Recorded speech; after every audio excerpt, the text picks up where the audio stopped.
नमस्कार दोस्तों, स्वागत है आपका एक बार फिर से। आज मैं आप लोगों को 9 क्लास का राजनीतिक विज्ञान, पॉलिटिकल साइंस या सिविक्स नागरिक शास्त्र कर सकते हैं, उसका चैप्टर 3 चुनावी राजनीति के बारे में MCQ प्रश्न आप लोगों को मैं कराऊंगा। Multiple choice question. आप लोग जानते हैं कि इस वर्ष झारखंड एकेडमिक काउंसिल जो जैक बोर्ड है, उन्होंने 9 क्लास के परीक्षा का पैटर्न में बदलाव किया है। इसके पहले जो है कि 2 टर्म में परीक्षा हुई थी, एक में ऑब्जेक्टिव हुआ था पहला टर्म में और सेकंड टर्म में सब्जेक्टिव हुआ था। लेकिन इस बार परीक्षा के पैटर्न में बदलाव हुआ है और पूरे साल में सिर्फ एक ही बार परीक्षा फाइनल होगी और ऑब्जेक्टिव होगी। इसमें 80 नंबर का ऑब्जेक्टिव प्रश्न पूछेगा, सिर्फ 1 नंबर का, और 20 नंबर इंटरनल और प्रैक्टिकल, साइंस में प्रैक्टिकल और सोशल साइंस में इंटरनल आंतरिक मूल्यांकन होगा। तो 80 नंबर का सिर्फ ऑब्जेक्टिव प्रश्न पूछेगा, इसलिए आप लोग जो है सो बहुत ऑब्जेक्टिव प्रश्न में ध्यान देना होगा। सब्जेक्टिव नहीं पूछेगा, सिर्फ ऑब्जेक्टिव पूछेगा और परीक्षा भी एक ही चरण में होगी। तो काफ़ी इंपॉर्टेंट क्वेश्चन मैं आप लोगों के लिए बनाया हूँ, इसको काफ़ी अच्छे से आप लोग देख लेंगे और प्लीज़ मेरे चैनल को सब्सक्राइब कर देंगे ताकि आने वाले समय में आपको मैं जो भी वीडियो अपलोड करूँगा वो आपको आसानी से मिल सके।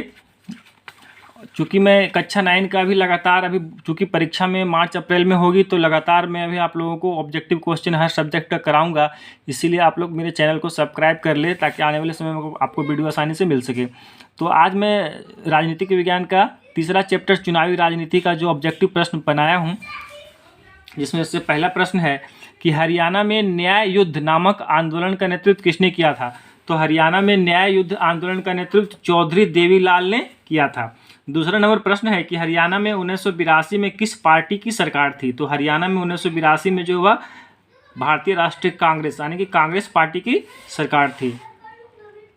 तीसरा नंबर प्रश्न है लोक दल नामक पार्टी का गठन किसने किया था। लोक दल नामक पार्टी का गठन चौधरी देवीलाल ने किया था। इसी समय उन्होंने न्याय युद्ध नामक आंदोलन भी चलाया था। चौथा नंबर प्रश्न है हरियाणा में 1987 के विधानसभा चुनाव में किस पार्टी ने जीत दर्ज की थी।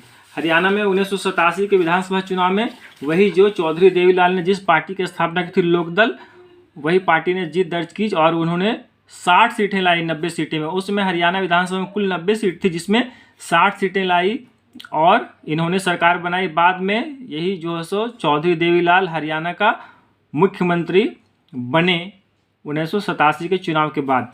5वां नंबर प्रश्न है हरियाणा में कुल विधानसभा के कितने सीटों में चुनाव हुए थे। तो 90 सीट है। 1990 सीट में उसमें 1987 में चुनाव हुआ था, जिसमें 60 सीटें लोकदल ने लाया था, चौधरी देवीलाल जिनका नेतृत्व कर रहे थे और यही CM मुख्यमंत्री बने थे। 6ठा नंबर प्रश्न है लोकसभा चुनाव के लिए देश को कितने निर्वाचन क्षेत्रों में बांटा गया। तो 543। इंपॉर्टेंट क्वेश्चन है, याद रखिएगा। या तो ऐसे पूछ सकता है कि भारत में कुल लोकसभा की सीटें कितनी हैं जिसमें चुनाव होता है। तो 543 है। ऐसे 545 है, लेकिन 2 में जो है वह राष्ट्रपति मनोनीत करते हैं 2 सदस्यों को। जो चुनाव होते हैं वह 543 है। 7वां है लोकसभा में ST यानी कि अनुसूचित जनजाति के लिए कितने सीटें आरक्षित है। तो 47। आदिवासियों के लिए, अनुसूचित जनजाति के लिए 47 सीटें आरक्षित है। 8वां है लोकसभा में SC यानी कि अनुसूचित जाति, शेड्यूल कास्ट के लिए कितने सीटें आरक्षित है। तो 84। ये जो है सो 84 सीटें आरक्षित है। किसके लिए? अनुसूचित जाति के लिए। 9वां नंबर का प्रश्न है ग्रामीण और शहरी स्थानीय निकायों में महिलाओं के लिए कितने सीटें आरक्षित है। ग्रामीण और शहरी निकायों मतलब जो पंचायत का चुनाव होता है, मुखिया, वार्ड सदस्य, पंचायत समिति, जिला परिषद, वो सब, माने कि स्थानीय स्तर का जो चुनाव होता है शहरों में, नगर पालिका, उसमें महिलाओं के लिए 1/3 सीटें आरक्षित है। कितने? 1/3। काफ़ी इंपॉर्टेंट प्रश्न है, याद रखिएगा। अब 10वां नंबर प्रश्न है भारत में वोट देने के लिए कितनी उम्र होनी चाहिए। मतलब कोई भी व्यक्ति के लिए कितना उम्र होना चाहिए जो कि वह मतदाता बन सके। तो 18 वर्ष उम्र होनी चाहिए। इसके बाद चुनाव में यानी कि लोकसभा और विधानसभा का जो चुनाव होता है उसमें उम्मीदवार बनने के लिए कितनी उम्र होनी चाहिए। न्यूनतम उम्र तो 25 वर्ष होनी चाहिए। कोई भी व्यक्ति लोकसभा या विधानसभा का चुनाव तभी लड़ सकता है जब वह 25 वर्ष का हो जाएगा। 12 नंबर का प्रश्न है लोकसभा और विधानसभा के चुनाव कितने वर्षों के अंतराल में होता है या कितने वर्षों के बाद होता है। तो 5 वर्ष। जो लोकसभा का कार्यकाल होता है वह 5 वर्ष होता है और विधानसभा का भी कार्यकाल 5 वर्ष होता है, इसीलिए इनका चुनाव भी 5 वर्षों के बाद होता है। 5 वर्ष के बाद स्वतः ये भंग हो जाता है, यानी कि लोकसभा और विधानसभा का चुनाव 5 वर्ष के बाद होता है। अगर कार्यकाल पूछेगा तो 5 वर्ष कार्यकाल भी होता है। 13 नंबर प्रश्न है, राष्ट्रीय मतदाता दिवस कब मनाया जाता है? 25 जनवरी को। राष्ट्रीय मतदाता हम लोग 25 जनवरी को मनाते हैं। 14 नंबर का प्रश्न है, किस नेता ने गरीबी हटाओ का नारा दिया था? तो गरीबी हटाओ का नारा इंदिरा गांधी ने दिया था। कब? 1971 के लोकसभा चुनाव के समय में गरीबी हटाओ का नारा इंदिरा गांधी ने दिए थे। कब? 1971 के लोकसभा चुनाव में। 15 नंबर का प्रश्न है,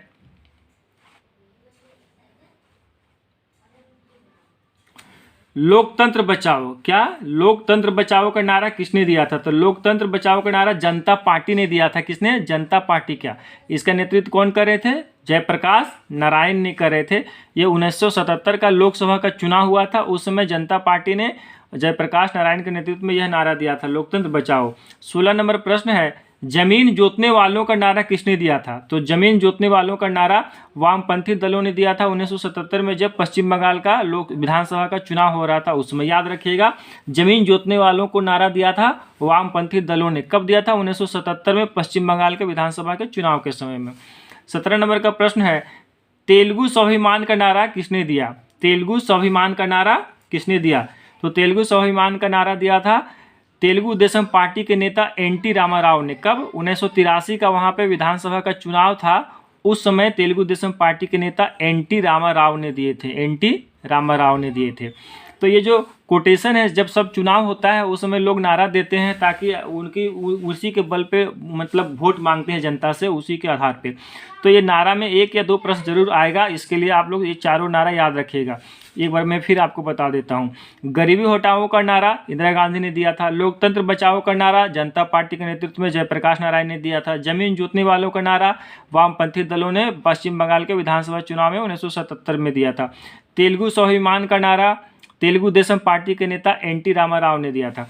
अब अगर पूछेगा कि लोकसभा के लिए सबसे ज़्यादा सीटें किस राज्य में है, तो उत्तर प्रदेश में है। कितने? 80 सीटें।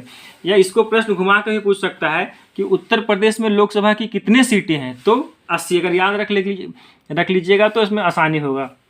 इसमें से कुछ राज्यों को मैं आपको बता देता हूँ, याद कर लीजिएगा, कि जिसमें 5-6 राज्य जिसमें सबसे ज़्यादा सीटें हैं और सबसे कम सीटें हैं। तो उत्तर प्रदेश के बाद सबसे ज़्यादा सीट वह महाराष्ट्र में। कितना है? 48। उत्तर प्रदेश में 80 है और उसके बाद महाराष्ट्र में 48 है, पश्चिम बंगाल में 42 है, बिहार में 40 है और झारखंड में 14 है। अगर जब बिहार 15 नवंबर 2000 के पहले अलग नहीं हुआ था तो इसमें कितनी सीटें थी? 40 और 14 हो जाएगा कितना? 54। लेकिन अभी अलग अलग हो गया, तो बिहार में 40, झारखंड में 14। तमिलनाडु में 39 है, दिल्ली में 7 है और जम्मू कश्मीर जो कि अलग हो केंद्र शासित प्रदेश बन गया है उसमें 5 है। ऐसा भी प्रश्न पूछ सकता है कि केंद्र शासित प्रदेश में सबसे ज़्यादा सीटें किस राज्य में है, या किस केंद्र शासित प्रदेश में लोकसभा की सबसे ज़्यादा सीटें हैं? तो दिल्ली में जो है वह 7 सीटें हैं और जम्मू कश्मीर में 5 सीटें हैं। इसके बाद जो है अंडमान निकोबार द्वीप समूह में 1 है, चंडीगढ़ में 1 है, दादर एवं नागर हवेली में 1 है, दमन और दीव में 1 है, लद्दाख में 1 है, लक्षद्वीप में 1 है, पुडुचेरी में 1 है। यानी कि सबसे ज़्यादा केंद्र शासित प्रदेशों में जो सीट है वह दिल्ली में है, 7 है। तो इसको आप याद कर लीजिएगा, ताकि किसी भी राज्य में पूछेगा कितने सीटें हैं तो आप उसका उत्तर आसानी से लिख सकते हैं। ऐसे इन राज्यों का तो याद कर ही लीजिएगा कि उत्तर प्रदेश में सबसे ज़्यादा लोकसभा की सीटें 80 है, इसके बाद महाराष्ट्र में 48 है, पश्चिम बंगाल में 42 है, बिहार में 40 है और झारखंड में 14। झारखंड इसलिए इम्पोर्टेंट है क्योंकि ये झारखंड का है, हम लोग झारखंड के हैं, तो अपना स्टेट भी पूछ सकता है ना। तो ठीक है दोस्तों, आप लोग इसको बढ़िया से याद कर लेंगे और मैं अभी 9 क्लास का एग्ज़ाम होने तक आपको हर विषय का ऑब्जेक्टिव प्रश्न का तैयारी करवाऊंगा, जो कि काफ़ी इंपॉर्टेंट है, पूछने वाला है। तो प्लीज़ आप लोग मेरे चैनल को सब्सक्राइब कर दीजिएगा। धन्यवाद।